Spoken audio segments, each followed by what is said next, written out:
Domingo de la 14ª semana del tiempo ordinario, ciclo B, el Evangelio de San Marcos, capítulo 6, del 1 al 6.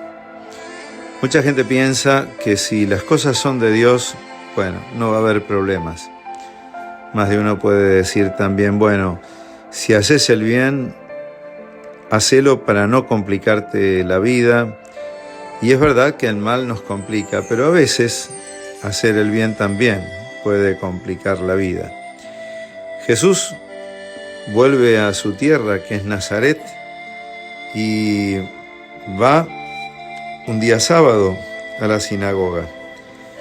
La gente de su propio pueblo se admira de ver lo que él hace, ¿no es cierto?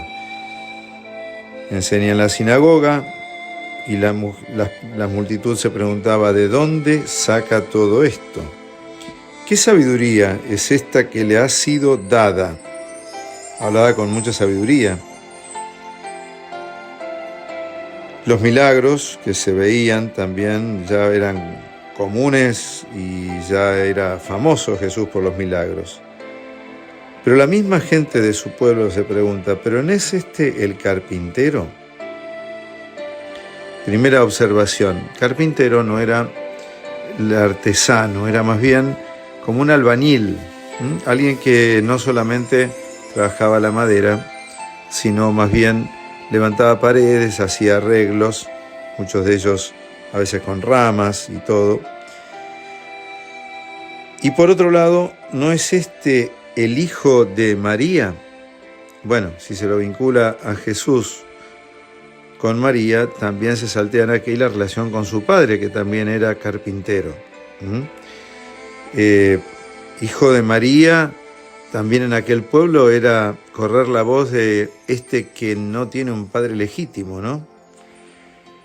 De una manera media despectiva también de presentarlo, porque siempre el pueblo judío hace relación siempre al padre, ¿no? Y se cita también hermanos, toda su parentela, y dice que se escandalizaban de él.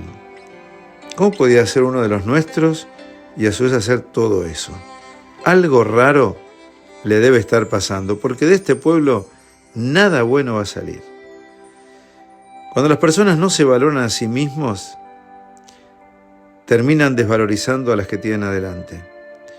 Cuando ese pueblo no se aprecia a sí mismo, cuando un pueblo no tiene un orgullo sano, ¿no?, de ser un pueblo que se valora, va a desprestigiar todo lo que salga del mismo pueblo y va a matar todo lo bueno que salga del mismo.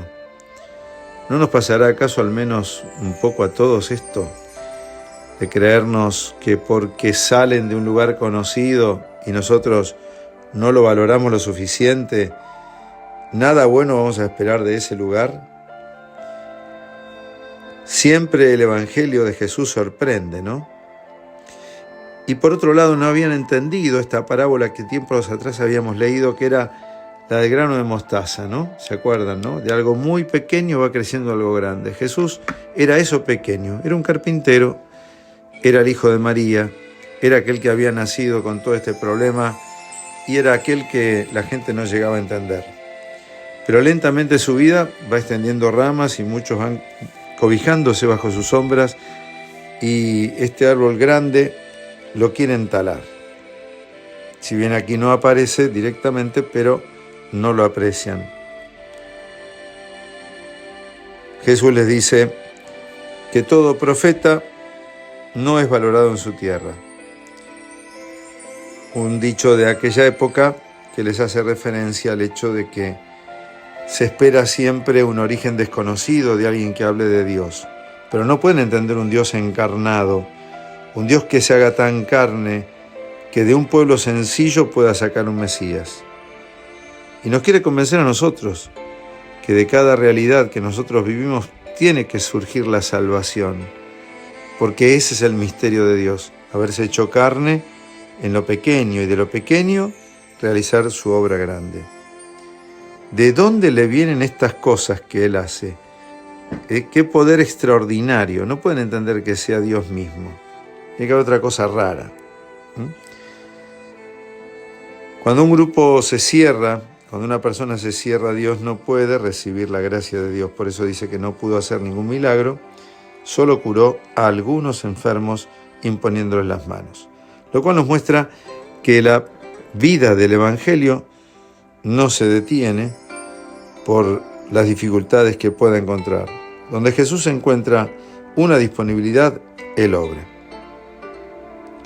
Se admiraba de su falta de fe y recorría los pueblos de alrededor enseñando. Es decir, la palabra Jesús la sigue dando, y si aquí le cierran la puerta, allí le abren un poquito y allí le abren más, Él va a ir haciendo su obra.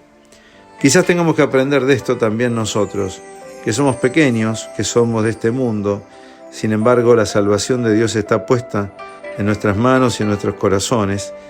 Y tal vez también tengamos que aprender a confiar que de quien tenemos al lado, del cual a veces podemos desconfiar, si es tan capaz como nosotros mismos nos consideramos capaces, porque nosotros nos conocemos a nosotros con posibilidades y límites, pero a los demás a veces no le confiamos de que puedan tener parte de esa obra de Dios, y tenemos que aprender a confiar que los demás, esos de los nuestros, pueden traer la salvación que estamos necesitando también nosotros, nuestro espacio, nuestro ámbito. Jesús hoy va a su pueblo y lo rechazan. Jesús, por lo de su familia, también había sido rechazado. Va a terminar siendo rechazado por los fariseos y las instituciones religiosas de su pueblo. Habrá que esperar que nos aprueben para saber si estamos en el bien o en el mal, o simplemente tendremos que aprender a discernir cuál es la voluntad de Dios y animarnos a hacerla con los aplausos o con las críticas, pero nunca detener lo genuino que Dios nos confía. Que así nos bendiga el buen Dios Todopoderoso, que es el Padre, el Hijo y el Espíritu Santo. Amén.